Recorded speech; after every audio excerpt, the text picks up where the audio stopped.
China, the Middle Kingdom, is a civilization which stretches back for more than 3,500 years.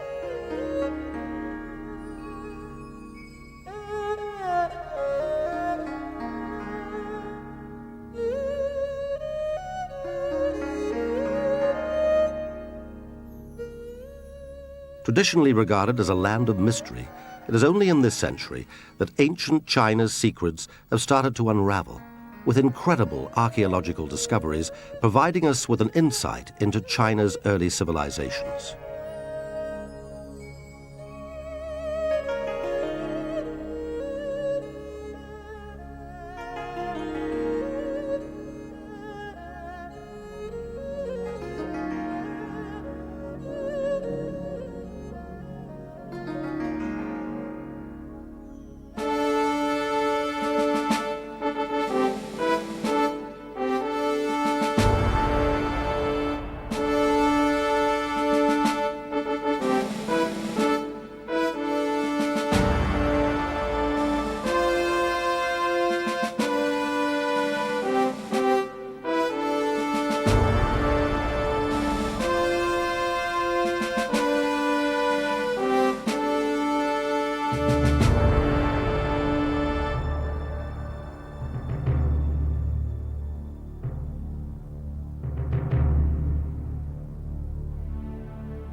You could be forgiven for thinking that this is Shanghai or Beijing.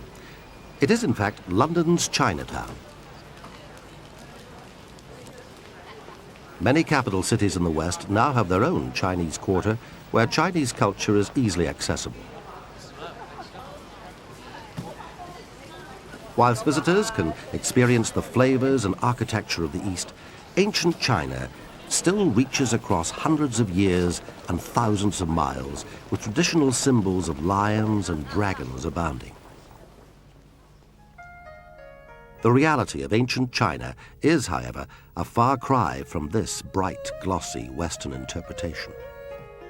Chinese legend says that in the beginning of the world, there was a great chaos, and the sky and the earth were like the yolk and white of an egg. Then Pan Ku, primal man, was born. He gave form to the earth and sky, creating earth from dark, impure elements and sky from bright, clear elements.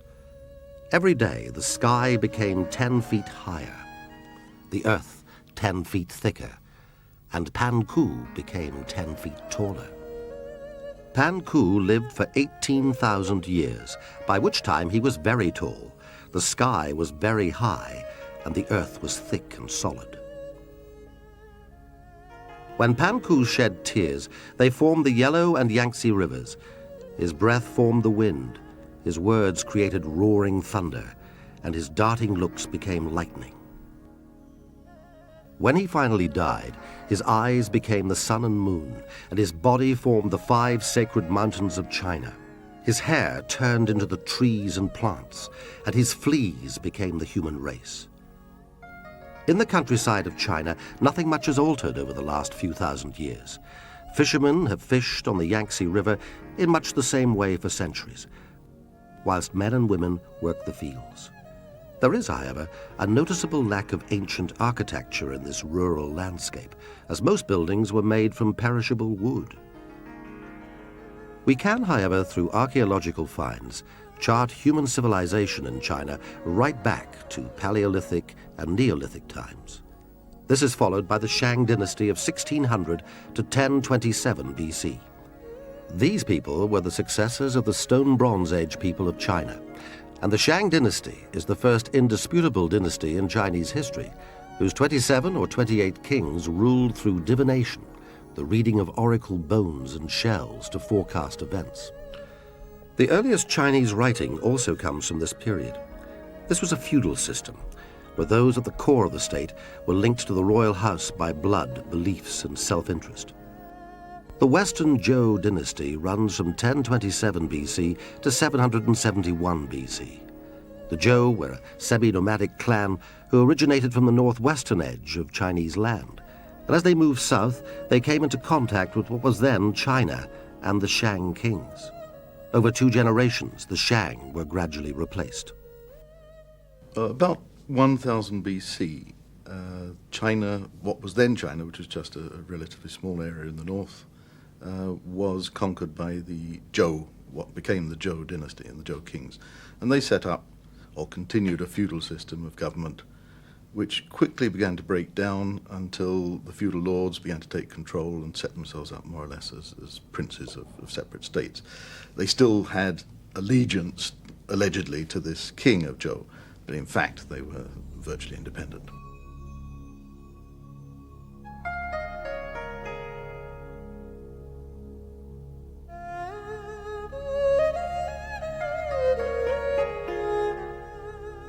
Confucius was an arch-feudalist, and he, of course, came from the ruling class, so naturally wanted to perpetuate it.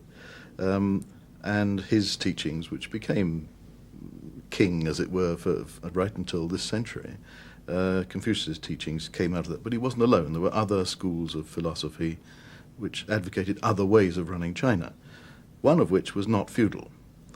And in around 256 BC, along came a man who we know as the first emperor of China. He was head of a small state, the state of Qin. And he was very much influenced by a quite different philosophy, the legalist philosophy, which said, government should be by merit, the people were rotten and therefore needed to be governed by a series of very harsh measures. He called it rewards and punishments, but there weren't many rewards. He was hot on the punishments. And he actually became extremely successful in organizing his society. It was a terrifying society, but it worked. And ultimately it worked in that he was able to model his army on the same principles. His army became more efficient, and the long and the short of it was that in 221 BC he's able to conquer all the other states of China and set himself up as top guy and called himself the first emperor of China.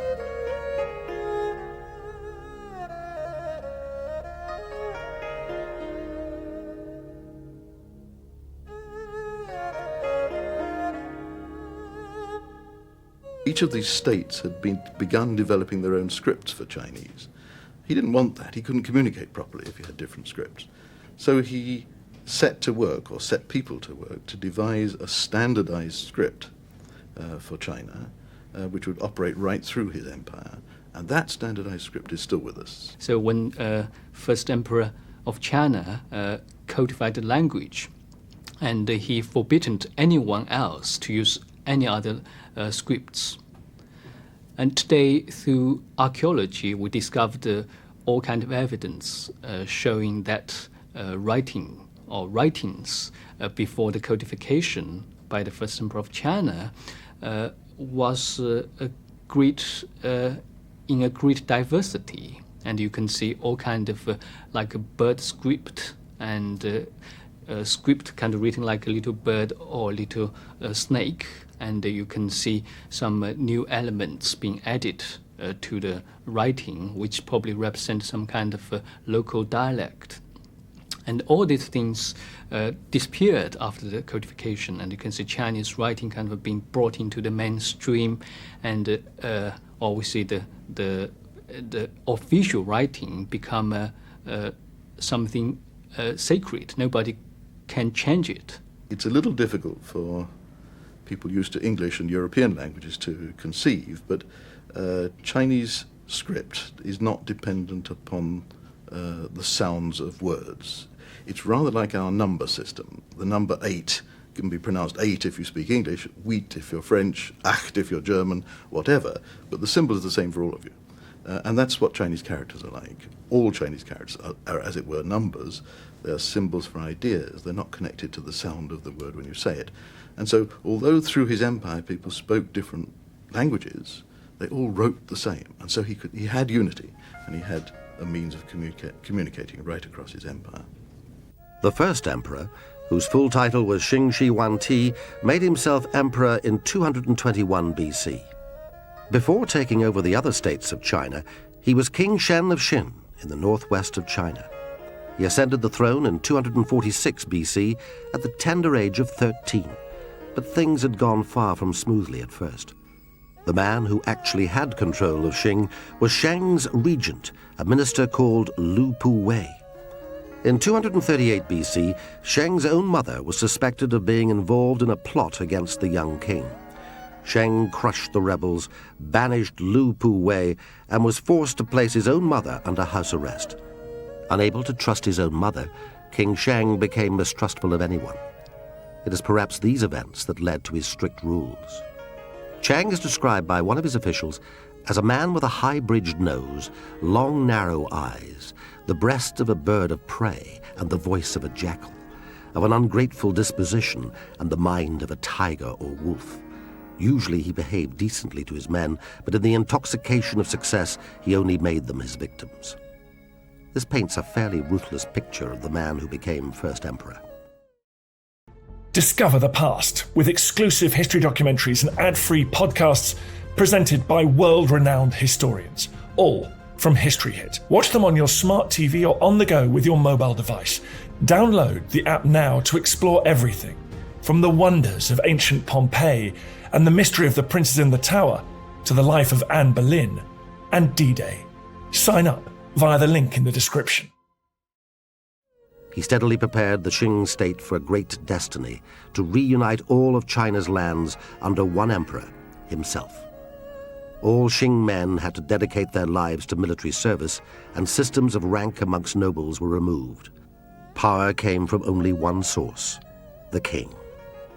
He abolished the feudal system totally. That is to say, he abolished hereditary class, and China became a society where you were promoted according to merit and according to ability.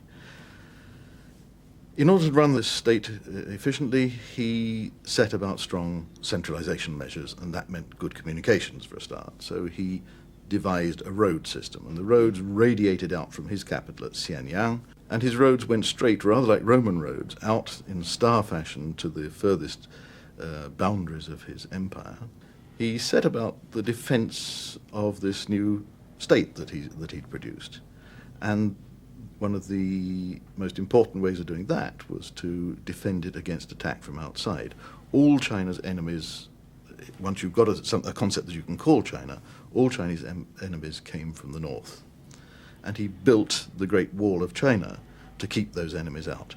The Great Wall is still one of the 7 wonders of the world, and remains an astounding achievement in terms of its size, stretching over 3,000 miles long from East China to the Gobi Desert, and rising up to a height of 25 feet. Watchtowers were built on rocky heights, and garrisons were erected by riverbanks to accommodate men to staff the wall. Now, bits of that wall had been there before. They'd been built by these various states as they were fighting each other to keep the other states out. But he joined the whole lot up about 1,400 miles from the sea in the east right across into the desert into the west, and built this Great Wall of China. That helped to keep China safe from attack from the north, and meant he could then think about pacifying what was inside. A famous Chinese folk tale, which is over 1,000 years old, tells of a Lady Mengqiang who, on hearing that her husband had died working on the wall, traveled 10,000 miles to find his bones for a proper burial. When she arrived at the wall, she spent days searching for his body, but to no avail. So she lay down by the wall and wept for days. The wall was so moved by her grief that part of it collapsed, revealing her husband's remains. We tend to see the first emperor, that is, we in the West, looking in from outside, tend to see him as a very important, dramatically clever, able ruler. The building of that Great Wall, as far as the Chinese people are concerned, even in the 20th century, was a horrific event. We look upon it as a major triumph of mankind. It's the only man-made thing you can see from the moon. It's built across quite inhospitable terrain. The cost of building it in terms of money was great, but in terms of human life was awful. Many, many died. And the Chinese have inherited from this a kind of belief that people buried under walls makes them strong. Now, whether that belief existed before the time of the first emperor is not known. It certainly exists now. Even in the 20th century, rumors still come up of people being surreptitiously buried under constructions in order to make that construction strong. In 1921 in Hong Kong, when they conducted a census, they found they had no returns on male children under the age of 3. And it was because at the same time a rumor was going around Hong Kong that they were going to build a bridge across the harbour, resting on 99 piers, and under each pier was going to be buried a boy baby. And so no one declared boy children at all, and the census was totally messed up by this. And it's the kind of belief which is likely to emerge all the time in Chinese society, and one meets it again and again. And it's said to start from the Great Wall. Whatever, many people died building that Great Wall, and it remains for the Chinese a symbol of cruelty and oppression and of this tyrannical ruler. He standardized everything. All the weights and measures were standardized before each state had had its own, and even bits of states had had their own. He said, no, there will be one standard measure for everything, including, and this is the example that's very often quoted, including the length of axles of carts. That actually wasn't so silly. He had this wonderful road system, but it wasn't a paved road system, it was a mud road system. And in wet weather, the wheels of the carts would very quickly make ruts. And unless you all have the same length axle, one end of the cart is going to be tilted too much, and if you're unlucky, you're going to have a road accident, and you're going to block your communication system. So he more or less invented the tramway by having these same length axles. He invented standardization of coinage, whereas everyone else had their own coinage before that. He tried to make everything absolutely conform according to what he wanted. The first emperor of China achieved the notion of a unified China, of an empire. It was able to encompass Chinese people who, because they lived over a very wide physical area, developed local customs, local manners of speech, even slightly different local political systems, but there were that is at the local level, but the notion that China was a whole, was a unity, and that there should be a unified central government was with China forever from then on. Despite his success in unifying China, the first emperor's weakness was his fear of death. There were at least 3 assassination attempts on his life, besides which he had set himself up as the most important man in Chinese history, and only immortality would be a suitable follow-up to his reign on earth. So his preparations for death were as lavish as his palaces and great wall. He died in 210 BC whilst on a tour of the eastern provinces, traveling along the Yangtze River and the coast of the Yellow Sea.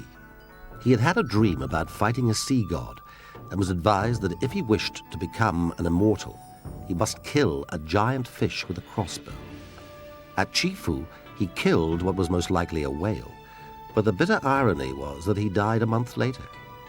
His Grand Counselor, Li Su, and another advisor, afraid of losing their own lives, covered up his death, having his coffin carried around in a covered litter. This gave the men time to forge the emperor's will, leaving his empire to his second son. News of the emperor's death was released after their return to the capital Xianyang. He was eventually buried at Mount Li, the place where he had constructed an incredible tomb. The first emperor of China, we know him through books in the Shi Ji, the records of great grand historian, and it's written in great detail, its family and its achievement, but also described its burial and the grand scale of his tomb construction is described in the book. Su Ma-xian was an historian who lived about 100 years on from the first emperor and recorded the Shi, or historical records, which discussed how the tomb was built.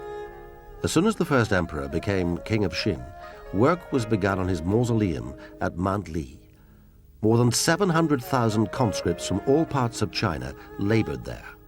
They dug 3 underground streams, they poured molten copper for the outer coffin, and they filled the burial chamber with models of palaces, towers, and official buildings, as well as fine utensils, precious stones, and rarities. The waterways of the empire, the Yellow and Yangtze rivers, were represented by Mercury and were made to flow mechanically. Above, the heavenly constellations were depicted, while below lay a representation of the earth. Lamps using whale oil were installed to burn for a long time. The actual tomb, buried deep under a grassy mound, is in the process of being investigated and preserved, so the magnificence of its interior can only be imagined for the time being. Today, the mound is surrounded by fields, but in 210 BC, there would have been a walled inner enclosure with gates on each side, with another walled enclosure around that. These enclosures would have been part of the strict measures taken to protect the tomb from grave robbers, and it is written that inside the tomb there were also automatic crossbows set to fire upon any intruders. The excavated pits of the first emperor's famous Terracotta Army are 1.5 kilometers to the east of the burial mound. In archaeology, you can see this tomb is still there today, and most amazingly, it's the probably very famous Terracotta soldiers, or also called Terracotta Army of the first emperor of China. It was discovered during the Cultural Revolution. Now it's a museum, and with 3 huge pits full of terracotta figurines in immense size, or even taller. Some of them runs like over 200 centimeters, and so some people say they were kind of early northerners, much stronger than today's Chinese. Estimated around 7,000 terracotta soldiers were buried beside the emperor's tomb. Not just soldiers, also horses and chariots, and the soldiers were originally had bronze weapons, but these bronze weapons mostly were taken by peasants' rebellion or rebels. When they first got in the tomb, the first thing they wanted was weapons, bronze weapons. So the tomb was disturbed, and not long after it's been constructed. However, I mean, it's still intact. I mean, today, if you go to the site, you can see these soldiers and these clay horses. And why did the first emperor bury these soldiers' horses? They were replicas in or by his tomb. It's always a question, fascinating question. To consider this phenomenon or question, we may also have to go back to an earlier period, such as the Shang Dynasty. In Shang inscriptions, it's been recorded that human sacrifice was frequently used. The numbers can run 5, 6, dozen, or 100, and sometimes thousands. I don't know exactly whether they actually used 1,000 men, chop the head off and buried in or beside king's tombs. It's not so far no evidence of over 1,000 people being killed, but certainly several hundreds kind of beheaded men were buried at the site. That's have been discovered. This human sacrifice is very much of Shang Dynasty custom, and when the Zhou ruler came, they reduced the use of human sacrifice, and because we all remember Confucius was very much against the barbarian custom of human sacrifice. But rulers or rich people, they are not quite giving up the idea.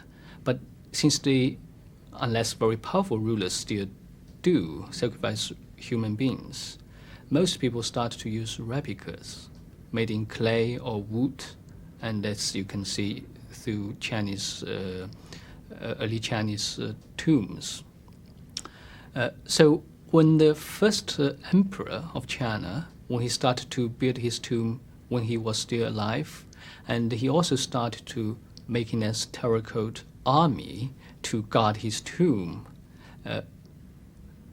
Why did he do so? I mean, who were his enemies? And that's still be debated among scholars, but generally believe that in the east side of China, and he was not completely in control, so still rebels and rebellions against the first emperor of China at that moment. So maybe it was his worry made him to make this huge Terracotta Army to defend himself in the underworld. Little Chinese art can be definitely dated to the Qin dynasty. It's the subsequent Han dynasty which has proved rich in archaeological and artistic finds. This dynasty was founded only 4 years after the death of the first emperor, following a period of civil war. The Western Han dynasty began in 206 BC to AD 8, and then sandwiched in between is the short Xin dynasty of AD 9 to 23. This is followed by the Eastern Han dynasty of AD 24 to 220, so we are now looking at a total time span of around 400 years. The Han Dynasty is one of the great periods of Chinese art, one of the great periods of Chinese history. More or less, the cycle of dynasties, which continued uninterrupted until the beginning of the 20th century, had its pattern set in the Han Dynasty in this period from 200 BC to 200 AD, roughly speaking. And thousands upon thousands of Han Dynasty tombs have been discovered from that time. Those are the material that give us the greatest insights, not only into Han beliefs about death and the afterlife, but also the daily life and activities and what they considered important in their lives.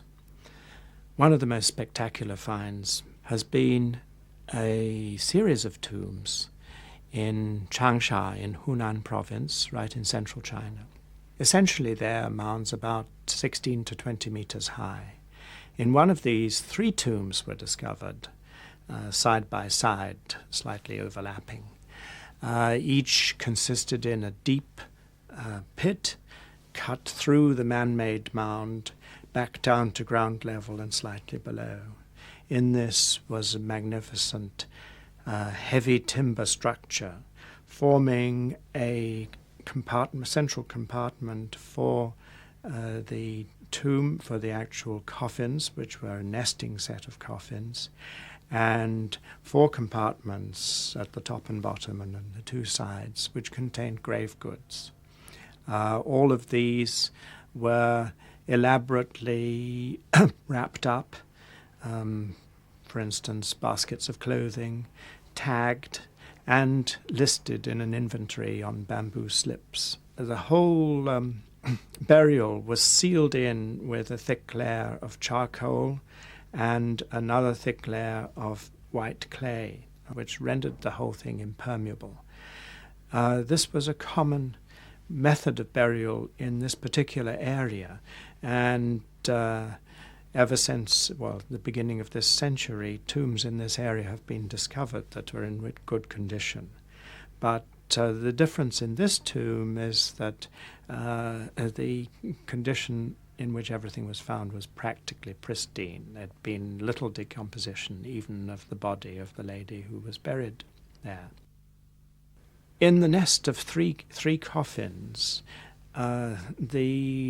practically the last object that was deposited in the tomb would have been a silk banner, which was folded and laid on top of the innermost coffin, that containing the body of the lady herself. It appears to be a funerary banner which might have been carried in procession to the grave, and which represents the lady herself, seen with her servants in the centre, and her transformation into a heavenly spirit with a snaky body right at the top of the painting.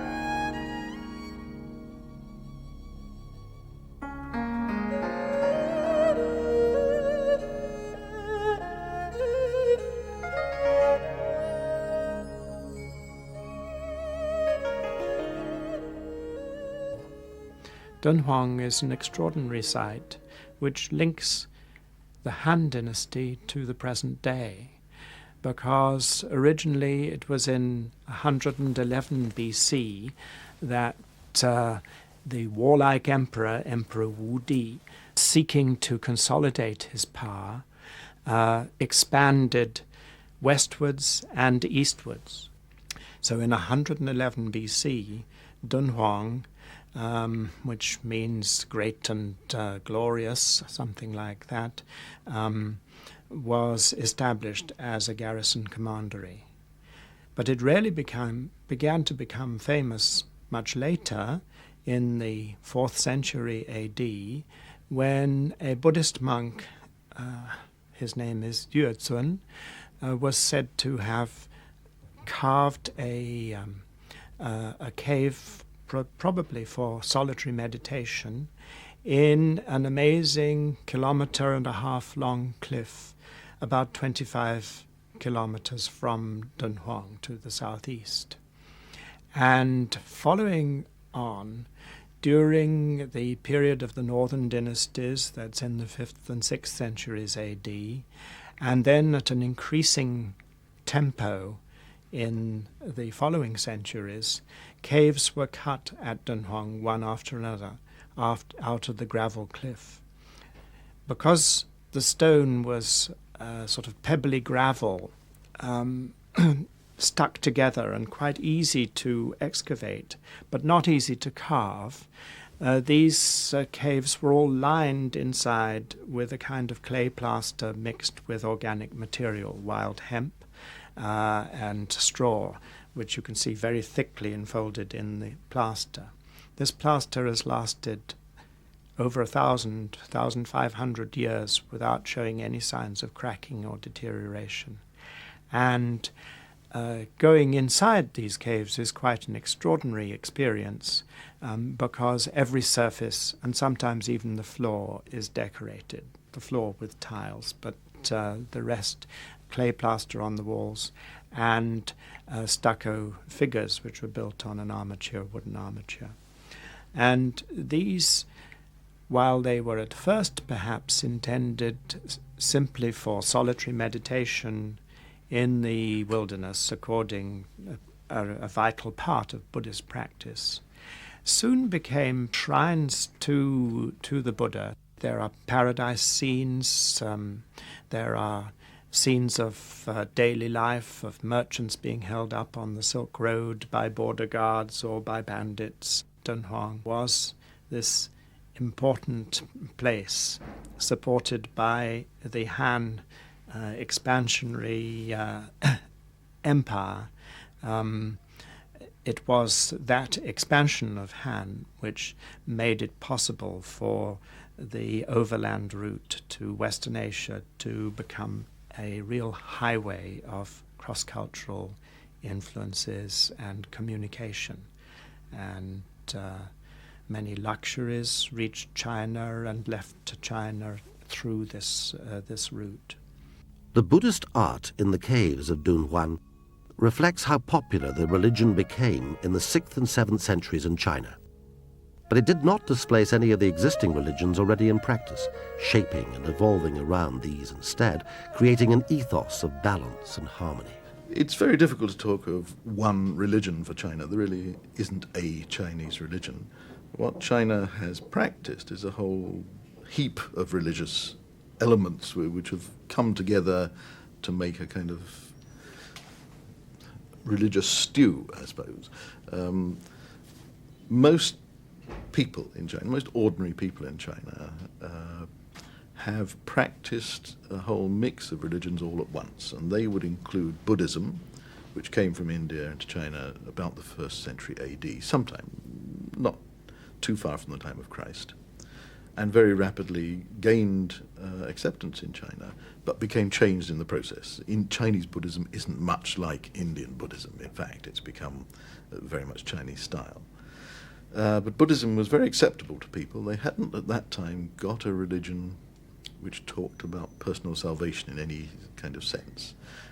You were merely a cipher in a family before that, and then there was fate which kind of sat over you. But there wasn't any way in which you could work in this life to get a better life afterwards. And Buddhism must have been like real jam on your bread when it first came into China, because suddenly the Chinese people could see that there was value to the suffering that they certainly experienced, that they could get something out of that.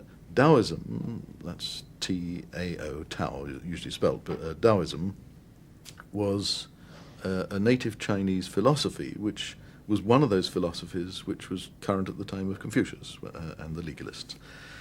And Taoism is very dear to Chinese hearts. It's a kind of naturalist philosophy, basically saying that nature doesn't really take any actions at all. Nature just is. And man, if he really wants to be happy, and must somehow conform with nature, and that means he mustn't do anything either. It's a kind of hippie philosophy in some ways. You didn't have to ask where your money was coming from. Somehow it would appear. But it certainly appealed to the Chinese very much, and this notion that you could be one with nature, and that the best you could hope for is to become one with nature, was what Taoism came from. Trying to get like nature led them down some very odd paths, because nature, people could see, went on forever. It was eternal. And therefore, the notion that man should be eternal started to occur to people. And they started looking for the elixir of life. They started looking for ways to make themselves immortal. And they took some very strange paths to that, including looking for the philosopher's stone and all these things. But it became very obvious that whatever they did, whatever techniques they cooked up, whatever medicines they tried to invent for themselves, or whatever fasting techniques, or whatever they went in for, they died. And round about the time that Buddhism came to China, that is not too long after the time of Christ, Taoism had, of its own accord, merged into an area where it began to separate body and soul, and became a religion. Because the body can't go on forever, that was obvious, you died. But perhaps there's a soul which can. So Taoism became a religion too. They also believed in ancestor worship. And ancestor worship, in the Chinese form of it, consists of worshipping your father and your grandfather and your great-grandfather and so on, in the male line, backwards, as gods. And those ancestors would then look after you in this life, you hoped. In some ways it's a kind of negative religion, because if you don't worship them, their souls get into dreadful difficulty in the afterlife, because their souls are kept alive by the offerings that you make to them. If they die, you're going to pay for it. But there was also the positive side, that you believed that your ancestors had a positive interest in your welfare, and in return for your worship, they would do their best to ensure that your life was good on this earth. It was the religion of the family, and the family was very important to the Chinese, and remains so today. Ancestor worship, Taoism, Buddhism, all kinds of nature beliefs, the beliefs that mountains and trees and streams and things had gods associated with them, which had to be placated and worshipped, and a huge belief in the presence of evil spirits and ghosts everywhere, meant that the Chinese culture was kind of beset with all kinds of religious and quasi-religious phenomena. And Chinese people tended to believe in all of them. The Silk Route not only opened up China to religious and cultural influences of Buddhism, but also to trade with other countries. The Silk Route, as its name suggests, was used mainly to trade silk through to Persia and then on to Europe, and this network of roads remained the same throughout later dynasties. Way back in the time of the height of the Roman Empire, had a more or less common boundary with China in Persia. And silk traded across to the Roman Empire, around the time of Christ. The Romans knew about silk. They couldn't produce it. It came from China. And some very odd stories about how they believed. It was rather like the spaghetti tree. They had this vision of the kind of silk tree, which produced this stuff, which they coveted. But trade with China went on not by sea generally, a little trade by sea with the Arab world, but mostly by land across the old Silk Route and into Persia and then down into Europe. But it wasn't really considered to be a good thing by the Chinese. They didn't really want it. They wanted to be self-sufficient. And in later years, we see this same desire being acted out again and again as Chinese rulers have tried to keep China kind of isolated from the rest of the world. And this has gone on right into, really into the 1980s, with just minor attempts by some slightly more enlightened, perhaps emperors, who have tried to trade a bit.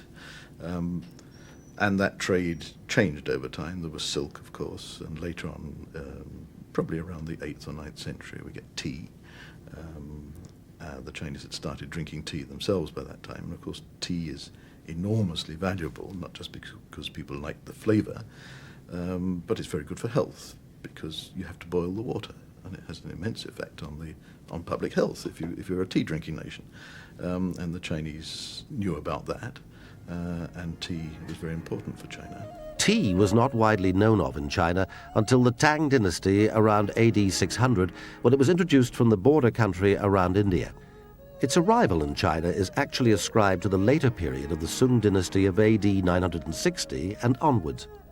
Buddhist monks had discovered that tea contained something which helped to keep them awake during long periods of meditation. This, of course, was caffeine.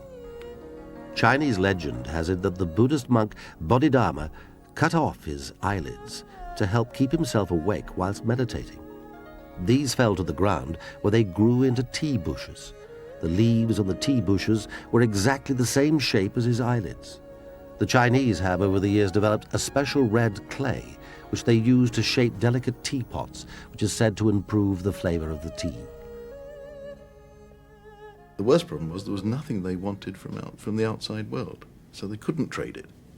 And this, in the 17th, 18th centuries, developed, and early 19th century, developed into a major problem for traders who wanted desperately to get Chinese goods and had no means of paying for it, except ultimately silver. And silver on the world market became an extremely difficult commodity in the 18th and 19th century because it was all disappearing into China, which the Chinese didn't particularly want either, but there it was. Ultimately, opium was found as a payment instead, and that's a very different story and brings us into a much more recent era, which one could say ends in 1997 with the handing back of Hong Kong to China, Hong Kong having been founded, one could say, on the basis of the opium trade. China's history, which stretches so far back over thousands of years, still has a resounding influence on the way China looks today. Every part of Chinese life is infused with ancient traditions, and the Chinese pride in their culture has ensured that history and legends are kept alive. One of the most well-known and colorful examples of this is the Beijing Opera, which takes its roots from Chinese drama, a traditional form of entertainment with a continuous history stretching back over 900 years. The first recorded play took place in the early Sung period, around 960 AD, and combined together a number of art forms which had already existed for over 1,000 years. Chinese plays are called operas because music is such an important element, yet they bear little resemblance to Western opera. The Beijing Opera was formed in the early 19th century when the Emperor Qianlong ordered opera groups from all over China to Beijing to perform on his 80th birthday. Inevitably, some groups remained in the city and formed a new troupe, and in turn a new form of opera containing music, dance, mime, and acrobatics. The audience will already be familiar with the tales enacted, which are based on historical events and folklore. And the characters are two-dimensional in that they are symbols for the virtues and vices which affect us in everyday life. There are 4 main character types which are identified by traditional makeup and costume. The male role, or sheng, the female role, or tang, the painted face, or xing, and the clown, or shu. The Chinese attitude of balance and harmony is reflected everywhere, even in architecture, with houses arranged around courtyards. The space between the sides of the courtyard is as important as the inside of the building, the emphasis being on the contradiction of inside and outside. The orientation of the courtyard construction lies on a north to south axis, with the head of the family living in the superior northern section. Dwellings arranged in such a pattern go back to the earliest days of Chinese history, even in rural areas.